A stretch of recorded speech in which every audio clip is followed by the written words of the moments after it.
ਇਹਦੀ ਕਬਰ ਤੋਂ ਤਾਂ ਕਿਹਦਾ ਕਹਿੰਦਾ 10-10 ਗਜ਼ ਕਰੀਬ ਨਹੀਂ ਹੁੰਦਾ, ਇੰਨਾ ਸੇਕ ਆ ਰਿਹਾ। ਇਹਦਾ ਇਹ ਅਸਰ ਹੋ ਰਿਹਾ ਤੇ ਮੈਂ ਪੂਰੇ ਮੁਲਕ ਦਾ ਬਾਦਸ਼ਾਹ ਹਾਂ, ਮੇਰਾ ਕੀ ਬਣੂਗਾ। ਉੱਥੇ ਵਾਪਸ ਆ ਕੇ ਆਪਦੇ ਨਾਨਾ ਜੀ ਲਾਹੌਰ ਰਹਿੰਦੇ ਸੀ, ਦਰਵੇਸ਼ ਆਦਮੀ, ਉਹਨਾਂ ਕੋਲ ਚਲੇ ਗਏ। ਕਹਿਣ ਲੱਗੇ ਜੀ ਮੈਂ ਹਕੂਮਤ ਛੱਡ ਆਇਆ ਅਤੇ ਮੈਂ ਦਰਵੇਸ਼ੀ ਅਖਤਿਆਰ ਕਰਨੀ। ਨਾਲੇ ਵਾਕਿਆ ਦੇ ਚਲ ਮੈਂ ਇਸ ਤਰ੍ਹਾਂ ਦੇ ਫਰਮਾਨ ਲੱਗੇ, ਬੇਟਾ ਤੇਰੇ ਵੱਸ ਦਾ ਕੰਮ ਨਹੀਂ, ਤੂੰ ਹਕੂਮਤ ਕੀਤੀ ਹੋਈ ਆ, ਇਹ ਤਾਂ ਮਿੱਟੇ ਹੋਏ ਲੋਕਾਂ ਦਾ ਕੰਮ ਹੈ ਦਰਵੇਸ਼ੀ ਕਰਨਾ। ਹਾਕਮ ਲੋਕਾਂ ਦਾ ਕੰਮ ਬੜਾ ਮੁਸ਼ਕਿਲ ਹੈ ਕਿ ਤੁਸੀਂ ਹੁਕਮ ਚਲਾਉਣਾ ਜਾਣਦੇ, ਐਸ਼ ਆਰਾਮ ਕੀਤਾ ਹੋਇਆ, ਨਫਸ ਨੂੰ ਜ਼ਰਾ ਜਿੰਨੀ ਠੇਸ ਨਹੀਂ ਆਉਣ ਦੇਣੀ। ਇਹਦੇ ਤਾਂ ਹਰ ਵੇਲੇ ਮੁਸੀਬਤ ਆ, ਨਫਸ ਨਾਲ ਮੁਜਾਹਦਾ ਕਰਨਾ, ਇਹਦੀ ਮੁਖਾਲਫਤ ਕਰਨੀ ਹੈ, ਇਹਦੀਆਂ ਖਾਹਿਸ਼ਾਂ ਤੋੜਨੀਆਂ, ਰੋਕਣੀਆਂ, ਤੇ ਤੇਰੇ ਵੱਸ ਦਾ ਰੋਗ ਨਹੀਂ। ਕਹਿੰਦਾ ਨਹੀਂ ਜੀ, ਜੋ ਹੋਗਾ ਮੈਂ ਕਰੂੰ। ਔਰ ਮੈਂ ਅੱਛਾ, ਮੇਰੇ ਇੱਕ ਦੋਸਤ ਇੱਧਰ ਰਹਿੰਦੇ ਆ, ਕੱਲ੍ਹ ਨੂੰ ਤੂੰ ਉਹਨਾਂ ਨੂੰ ਮਿਲਣ ਜਾਈਂ, ਸ਼ਹਿਰੋਂ ਬਾਹਰ ਨਿਕਲ ਜਾਈਂ, ਪਿੱਛੇ ਰਸਤੇ ਦੇ ਸਿੱਧਾ ਅੱਗੇ ਉਹਨਾਂ ਦੀ ਝੋਪੜੀ ਜੀ ਆਏਗੀ, ਉੱਥੇ ਉਹ ਬੈਠੇ ਹੋਣਗੇ, ਤੇ ਉਹਨਾਂ ਕੋਲੋਂ ਨਾ ਜਾ ਕੇ ਤੂੰ ਪਾਣੀ ਤਲਬ ਕਰੀ ਵੀ ਮੈਂ ਚੱਲ ਕੇ ਪਾਣੀ ਪਿਲਾਉਂ। ਉਹ ਪਾਣੀ ਪੇਸ਼ ਕਰਨਗੇ ਤੇ ਤੂੰ ਉਹ ਪਾਣੀ ਪੀਵੀਂ ਨਾ, ਉਹ ਮਿੱਟੀ ਦੇ ਪਿਆਲੇ ਉਹਨਾਂ ਦੇ ਤੋੜ ਦੇਂਗੇ। ਇਹ ਕਿੱਦਾਂ ਦੇ ਬਰਤਨ 'ਚ ਪਾਣੀ ਦਿੱਤਾ, ਕਿਸੇ ਅੱਛੇ ਬਰਤਨ 'ਚ ਦੋ। ਆਪ ਚਲੇ ਗਏ ਜਾ ਕੇ, ਵਾਕਈ ਉਹ ਬਾਬਾ ਜੀ ਬੈਠੇ ਸੀ, ਬਜ਼ੁਰਗ ਜਿਹੇ ਆਦਮੀ ਸੀ, ਕਮਜ਼ੋਰ ਜਿਹੇ। ਉਹਨਾਂ ਨੂੰ ਕਹਿਣ ਲੱਗੇ, ਬਾਬਾ ਜੀ ਪਾਣੀ ਪਿਲਾਓ। ਬਾਬਾ ਜੀ ਉੱਠੇ, ਉਹਨਾਂ ਨੇ ਪਿਆਲਾ ਮਿੱਟੀ ਦਾ ਜਿੱਦਾਂ ਦੇ ਹੁੰਦੇ ਉਹਨਾਂ ਉਹ ਧੋਤਾ, ਧੋ ਕੇ ਘੜੇ ਵਿੱਚੋਂ ਪਾਣੀ ਪਾ ਕੇ ਪੇਸ਼ ਕੀਤਾ ਦੋਨਾਂ ਹੱਥਾਂ, ਕਿ ਲਓ ਬੇਟਾ ਪੀਓ। ਇਹਨਾਂ ਨੇ ਦੇਖਿਆ, ਉਹਨੂੰ ਚੁੱਕ ਕੇ ਮਾਰੇ, ਕਹਿੰਦੇ ਇਹ ਕੋਈ ਪੀਣੇ ਵਾਲਾ ਬਰਤਨ ਹੈ, ਕਿਸੇ ਅੱਛੇ ਬਰਤਨ 'ਚ ਪਿਲਾਓ।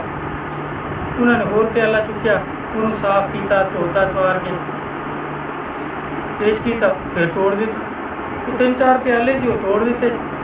ਉਹਨਾਂ ਨੇ ਹੱਥ ਜੋੜ ਕੇ ਮਾਜ਼ਰਤ ਕੀਤੀ ਕਿ ਬੇਟਾ ਕੋਈ ਜੇ ਅੱਛਾ ਬਰਤਨ ਹੁੰਦਾ ਤੇਰੀ ਮਿਆਰ ਦੇ ਮੁਤਾਬਕ, ਸ਼ੀਸ਼ੇ ਦਾ ਜਾਂ ਕੋਈ ਵੀ ਮੈਂ ਉਹ 'ਚ ਪੇਸ਼ ਕਰਦਾ, ਮੇਰੇ ਕੋਲ ਤਾਂ ਇਹੀ ਸੀ ਅਤੇ ਮੈਨੂੰ ਮਾਫ਼ ਕਰ ਦੇ, ਮੇਰੇ ਕੋਲ ਅੱਛਾ ਬਰਤਨ ਨਹੀਂ ਹੈ। ਫਿਰ ਵੀ ਮਾਫ਼ੀ ਤਲਬ ਕੀਤੀ। ਇਹਨਾਂ ਨੇ ਕੀਤਾ, ਅੱਗੇ ਹੋ ਕੇ 2-3 ਉਹਨਾਂ ਦੇ ਖੁਦੂਨੇ ਮਾਰ ਦਿੱਤੇ। ਬੈਠੇ ਇੱਥੇ ਰਸਤੇ 'ਚ, ਅੱਛਾ ਬਰਤਨ ਵੀ ਨਹੀਂ ਲੈ ਕੇ ਬੈਠੇ। ਉਹਨਾਂ ਨੇ ਫਿਰ ਉਹਨਾਂ ਹੱਥ ਪਕੜ ਕੇ ਇਸ ਤਰ੍ਹਾਂ ਘੁੱਟਣ ਲੱਗ ਪਿਆ ਕਿ ਮੇਰੇ ਜਿਸਮ 'ਤੇ ਹੱਡੀਆਂ ਹੀ ਆ, ਤੇਰੇ ਹੱਥ ਨੂੰ ਚੋਟ ਲੱਗੀ ਹੋਏਗੀ, ਤੈਨੂੰ ਤਕਲੀਫ ਹੋਈ ਹੋਏਗੀ, ਬੇਟਾ ਮੈਨੂੰ ਮਾਫ਼ ਕਰ ਦੇ। ਹੁਣ ਆਪ ਉੱਠ ਕੇ ਆ ਗਏ ਤੇ ਜੀ ਸੋਚਦਾ ਵੀ ਬੜਾ ਅਜੀਬ ਆਦਮੀ ਹੈ, ਨਹੀਂ ਤਾਂ ਮੈਂ ਪਿਆਲਾ ਤੋੜਿਆ ਸੀ ਤੇ ਉਹ ਕਹਿੰਦਾ ਤੇਰਾ ਪਿਓ ਲੈ ਕੇ ਦੇ ਗਿਆ ਸੀ, ਕਿਉਂ ਤੋੜਿਆ ਸੀ? ਅਰੇ ਤੇ ਕੱਢ ਪੈਸੇ ਮੇਰੇ, ਚੱਲ ਤੂੰ ਨਿਕਲਦਾ ਹੋ, ਤੈਨੂੰ ਮੈਂ ਪਾਣੀ ਪਿਲਾਵਾਂਗੀ। ਉਹਨਾਂ ਨੂੰ ਉਲਟਾ ਮਾਜ਼ਰਤ ਕੀਤੀ, ਫਿਰ ਹੋਰ ਸਾਰੇ ਮੈਂ ਪਿਆਲੇ ਤੋੜਤੇ, ਫਿਰ ਵੀ ਮਜ਼ੀਦ ਮਾਫ਼ੀ ਮੰਗੀ ਕਿ ਮੇਰੇ ਕੋਲ ਅੱਛਾ ਬਰਤਨ ਨਹੀਂ। ਫਿਰ ਮੈਂ ਮਾਰਿਆ ਤੇ ਹੱਥੋਂ ਮੇਰਾ ਹੱਥ ਘੁੱਟਣ ਲੱਗ ਪਿਆ, ਨਹੀਂ ਤਾਂ ਬਦਦੁਆ ਦਿੰਦੇ ਤੇਰਾ ਬੇੜਾ ਗਰਕ ਹੋਵੇ, ਤੂੰ ਮੈਨੂੰ ਬੁੱਢੇ ਵੱਟ ਮਾਰਿਆ ਹੈ। ਫਿਰ ਮਾਜ਼ਰਤ ਕੀਤੀ ਹੈ, ਤੂੰ ਬੜਾ ਅਜੀਬ ਇਨਸਾਨ ਹੈ। ਖੈਰ ਵਾਪਸ ਆ ਗਏ। ਨਾਨਾ ਜੀ ਫਰਮਾਨ ਲੱਗੇ ਵੀ ਮਿਲਿਆ ਮੇਰਾ ਦੋਸਤ? ਚੱਲ ਗਿਆ ਜੀ, ਮਿਲਿਆ। ਔਰ ਮੈਂ ਫਿਰ ਕਹਿੰਦਾ ਜੀ ਜਿੱਦਾਂ ਤੁਸੀਂ ਕਿਹਾ ਸੀ ਮੈਂ ਉੱਦਾਂ ਹੀ ਕੀਤਾ। ਉਹ ਅੱਗੇ ਇੱਦਾਂ ਮਾਫੀਆਂ ਮੰਗੀ ਗਿਆ, ਮੈਂ ਉਹਦੇ ਪਿਆਲੇ ਸਾਰੇ ਤੋੜ ਕੇ ਫਿਰ ਵੀ ਮਾਫੀਆਂ ਮੰਗੀ ਗਏ। ਆ ਫਰਮਾਨ ਲੱਗੇ ਫਿਰ ਮਖਲੂਕ ਨੇ ਤੇਰੇ ਨਾਲ ਇੱਦਾਂ ਕਰਨੀ ਹੈ, ਜੇ ਤੂੰ ਦਰਵੇਸ਼ੀ ਅਖਤਿਆਰ ਕਰਨੀ ਹੈ ਜਿੱਦਾਂ ਤੂੰ ਉਹ ਬਾਬੇ ਨਾਲ ਕੀਤੀ, ਅਤੇ ਤੂੰ ਮਖਲੂਕ ਨਾਲ ਇੱਦਾਂ ਕਰਨਾ ਜਿੱਦਾਂ ਬਾਬੇ ਨੇ ਤੇਰੇ ਨਾਲ ਕੀਤੀ। ਜੇ ਤਾਂ ਇਹ ਕਰ ਸਕਦਾ ਤਾਂ ਭਾਈ ਦਰਵੇਸ਼ੀ ਅਖਤਿਆਰ ਕਰਨਾ, ਨਹੀਂ ਤਾਂ ਜਾ ਕੇ ਆਪਣੀ ਹਕੂਮਤ ਕਰ। ਇਹ ਬੜਾ ਔਖਾ ਕੰਮ ਹੈ। ਇਹ ਪੱਕੇ ਹੋ ਗਏ ਨਾ ਕਿਹਾ ਜੀ ਠੀਕ ਹੈ ਮੈਂ ਇੱਦਾਂ ਹੀ ਕਰੂੰਗਾ, ਕਿਉਂਕਿ ਮੈਂ ਉਹ ਜਿਹੜਾ ਆਜ਼ਾਬ ਦੇਖ ਕੇ ਆਇਆ ਉਹ ਮੈਨੂੰ ਹੁਣ ਹਰ ਕੰਮ ਤੋਂ ਸਖਤ ਲੱਗਦਾ ਕਿ ਮੈਂ ਅੱਜ ਥੱਪੜ ਵੀ ਖਾ ਲੂੰਗਾ, ਲੋਕਾਂ ਦੇ ਪੱਥਰ ਵੀ ਖਾ ਲੂੰਗਾ, ਸਭ ਕੁਛ ਕਰ ਲੂੰਗਾ, ਉਸ ਆਜ਼ਾਬ ਤੋਂ ਤਾਂ ਬਚ ਜਾਊਂਗਾ ਨਾ ਜਿਹੜਾ ਅੱਗ ਦਾ ਆਜ਼ਾਬ ਹੋ ਰਿਹਾ ਸੀ ਉਹ ਆਦਮੀ ਜਿਹੜਾ ਹਕੂਮਤ ਕਰਦਾ ਰਿਹਾ ਸੀ, ਨੰਬਰਦਾਰ ਸੀ 5 ਪਿੰਡਾਂ ਦਾ, ਅਤੇ ਮੈਂ ਉਹਦੇ ਤੋਂ ਡਰਦਾ ਹਾਲੇ। ਇਹ ਮੈਨੂੰ ਕਬੂਲ ਔਰ ਮੈਂ ਫਿਰ ਤੋਂ ਕਰ। ਅਤੇ ਦਰਵੇਸ਼ੀ ਦਾ ਇਹੀ ਚੀਜ਼ ਹੈ ਕਿ ਮਖਲੂਕ ਕੁਛ ਕਵੇ ਆਜਿਜ਼ ਹੋ ਜਾਓ, ਇਹ ਨਹੀਂ ਕਿ ਪੇਟ ਦਾ ਜਵਾਬ ਪੱਥਰ ਨਾਲ ਦਿਓ। ਕਿੰਨਾ ਅਰਸਾ ਨਬੀਆਂ ਨੇ ਤਬਲੀਗ ਕੀਤੀ ਆ, ਪੱਥਰ ਸਹੇ ਆ, ਫਾਕੇ ਕੱਢੇ ਆ, ਜਦੋਂ ਉਹਨਾਂ ਨੇ ਕਬੂਲ ਹੀ ਨਹੀਂ ਕੀਤਾ फिर देखो फिर उन्होंने बदलाव की, फिर भी अल्लाह के दुआ की कि बारी ताला इन्होंने बरकत कर दिया ईमान। लेकिन असी तो चूँकि नबी अलैहिस्सलाम की उम्मत है, आपने सब कुछ तय के भी फिर भी बददुआ नहीं की। फिर भी मैं पत्थर मारन वाले यारा जे तू नेड़े आवे सीने नाल मैं लावा तेनू सीधा जन्नत जा।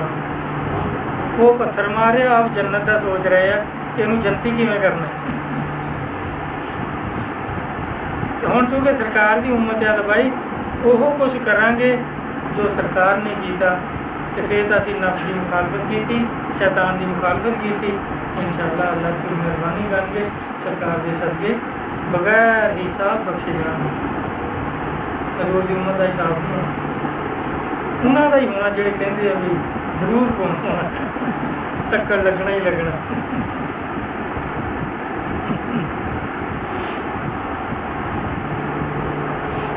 तो अज मखलूक पता की चाहती कि काम तो असीं वो करिए जो फिरौन शद्दाद नमरूद करता, तो इनाम साढ़े तो हो नबियां वाला, अल्लाह मियाँ साढ़े तो मेहरबान हो जिदा नबियां से होए। ये नहीं हो सकता। जो नबियां वर्गा इनाम चाहते हैं तो जिंदगी भी उदा ही गुजारनी पड़ेगी जिदा नबियां ने गुजारी।